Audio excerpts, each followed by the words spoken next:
What's up everybody, Jesse here with another episode in our gaming history series. Because our last video on cancelled Mario games has passed over 600,000 views, we decided to cover the top 5 most unusual or obscure Mario games. Some of these are just downright bizarre and crazy, but that doesn't mean they're not a lot of fun to play. We all know Mario. He is our friendly neighborhood plumber, but throughout his career he has had some pretty wacky and downright crazy games. Too many to mention in a single video, but here are our top 5 with a few honorable mentions towards the end. Really quick, before we get started, we are very close to passing that 50,000 subscriber goal. So if you're a fan of videos like this, videos on the history of cancelled and unreleased games, Zelda theories, or some other videos found on our channel, please subscribe. It would really mean a lot to all of us, and would help us with reaching our goal.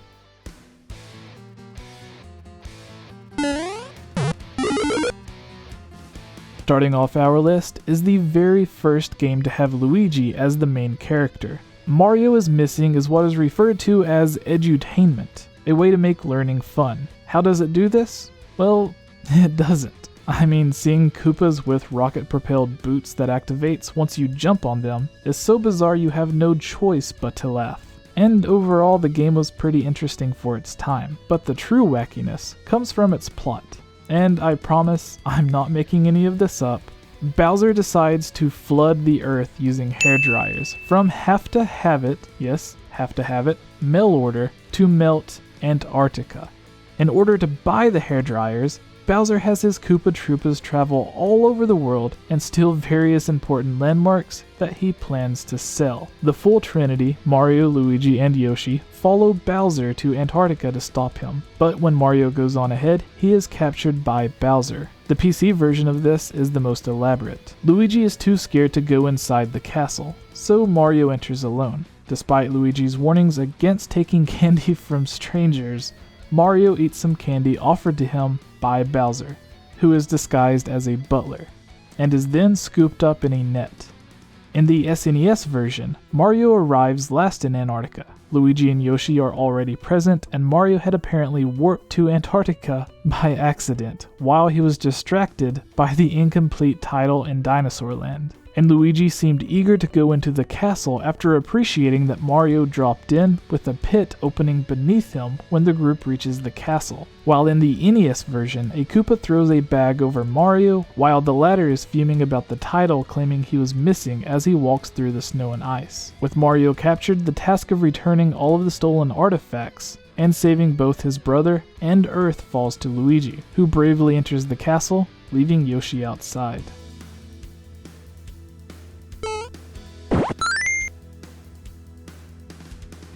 Okay, so the Mario series has had a lot of great sports games that give that unique Nintendo touch to the sport. Mario Golf, Mario Tennis, Mario and Sonic at the Olympics. The list literally just keeps going. And on the second side of this game, we also have Super Mario Odyssey, where Mario is in what looks like a real world with real people walking around. So let's combine these two concepts. Not a Mario game featuring real basketball players. I'm talking about a realistic basketball game with real-world players going up against the cartoon-styled Mario team. In February of 2005, NBA Street Volume 3 released, developed by EA Canada for the Nintendo GameCube, Xbox, and PlayStation 2, which would be the third game in EA's NBA Street series. However, the GameCube version features Mario, Luigi, and Princess Peach all as playable characters. This was due to a deal between EA and Nintendo, in which EA would include Nintendo characters and properties in a few of their games. After watching gameplay of this, I actually really want to play this game now. And to be honest, it kinda makes me want to see how it would look in current EA sports games, with them being more realistic than ever. Especially with the controversy of third parties cutting content or putting lesser versions of games on the Switch. So having the option to play Madden, UFC, or even Need for Speed as Mario would be insane. Especially with that Luigi death stare being added to Need for Speed. Or just imagine playing Madden, sacking the quarterback, and Luigi giving him that look. Again, as realistic as EA sports games are getting, this would bring endless hours of fun for me.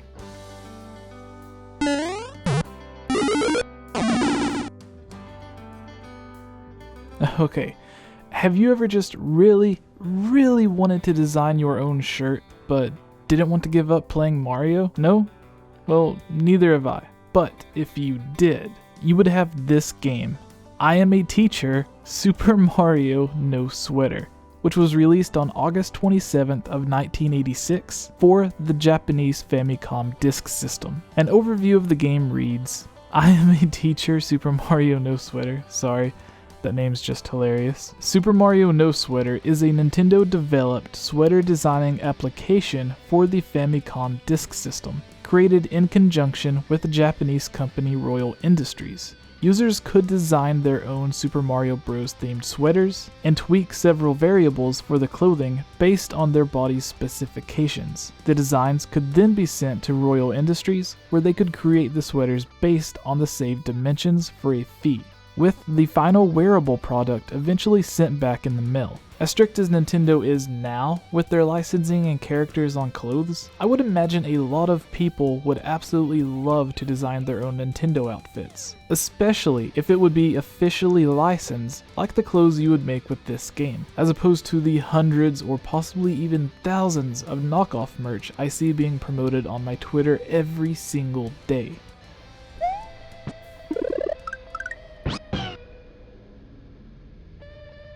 Have you ever wanted to make a first-person shooter where you hunt dinosaurs and mutants while you ride on the back of your pet T-Rex? Well, Nintendo did. And we got Yoshis Safari, which released in July of 1993 for the Super Famicom, with the American version coming later in September for the Super Nintendo Entertainment System. Not only was this a full 3D game on the Super Nintendo, but it also made use of the SNES light gun, and was even multiplayer. All it needed was a year's worth of DLC or a season pass, and a few $100s worth of microtransactions to change the color of Yoshi, upgrade your gun, and add new texture packs. And this probably could have passed for any modern game. The story itself, or plot, is pretty straightforward compared to some of the other games on this list. The Mario Wiki tells us Bowser and the Koopalings attack Jewelry Land and imprison its rulers, King Fret and Prince Pine. They also steal the 12 gems that keep the land stable, and the resulting earthquake splits the kingdom into two halves,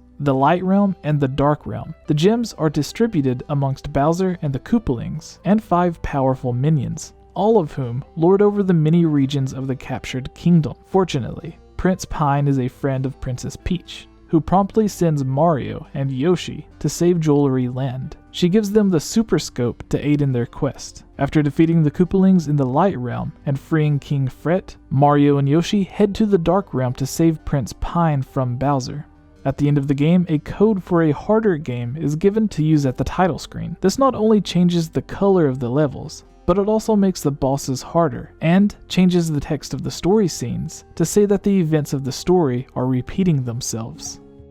Now it's time for a few honorable mentions. These games are all bizarre in their own right, and I may make a video on them in the future to cover them. To go more in depth on them, just comment below and let me know your favorite bizarre video games, and give this video a like so I know to actually make that follow-up. Then subscribe and click the notification bell so you don't miss out. Our first honorable mention is Mario Takes America. This game was cancelled before anything was shown to the public, but it was to be released on the Phillips CDI. That alone should tell you why it was cancelled, or how odd and truly bizarre the game would have been. Think about this. For a game to be so bad that it was decided to just cancel it because it wasn't viewed as good as the other standout CDI games, it must have been pretty bad. And by other standout CDI games, yes, I mean those 3 CDI Zelda games. Anyways, I covered this game in our previous video on the top 5 cancelled Mario games, so check that out for more information.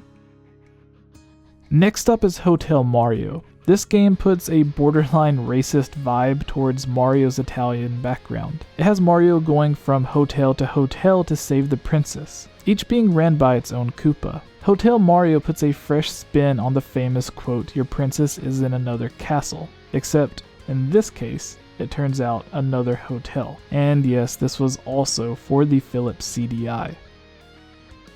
Super Mario Odyssey. Honestly, this is here for no other reason than you have a talking hat, an idea from The Legend of Zelda Minish Cap, You become a painting on a wall, an idea from The Legend of Zelda: A Link Between Worlds. You use an accessory for your head to become other people, an idea from Majora's Mask. Oh, and just like the NBA game, we have Mario in a world with real human-like people.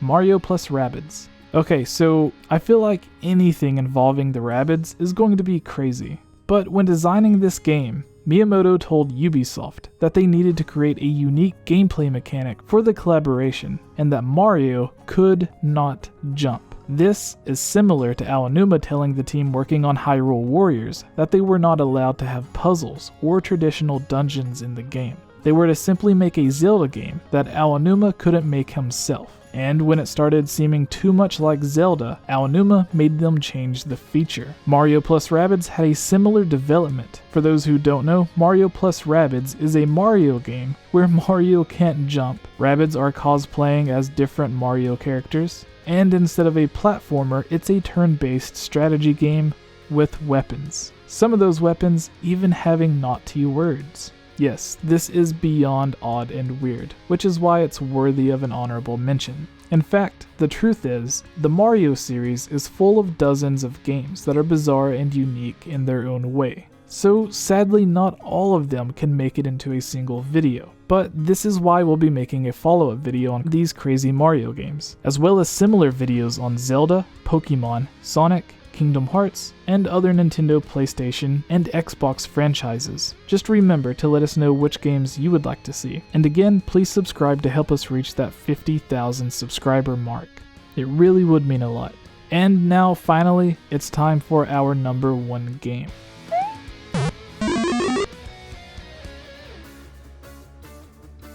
Mario's Time Machine released in 1993 on the Super Nintendo and MS-DOS. Then ported to the NES and re-released on the PC in 1994. It was essentially just another edutainment-based game, and despite its odd story and entertainment gameplay, it was actually a really fun game for the genre. But I'm a fan of history, so I may be a bit biased here. Each version played a bit differently. The SNES version was different than the NES version, as the older NES couldn't handle the original game, and the MS-DOS version landed somewhere in the middle with its own changes, so gameplay varied depending on your system. Some versions even added full dialogue for Mario, which makes it one of the only games in the entire franchise to have Mario speaking. Another Mario game that gives Mario dialogue would be Hotel Mario.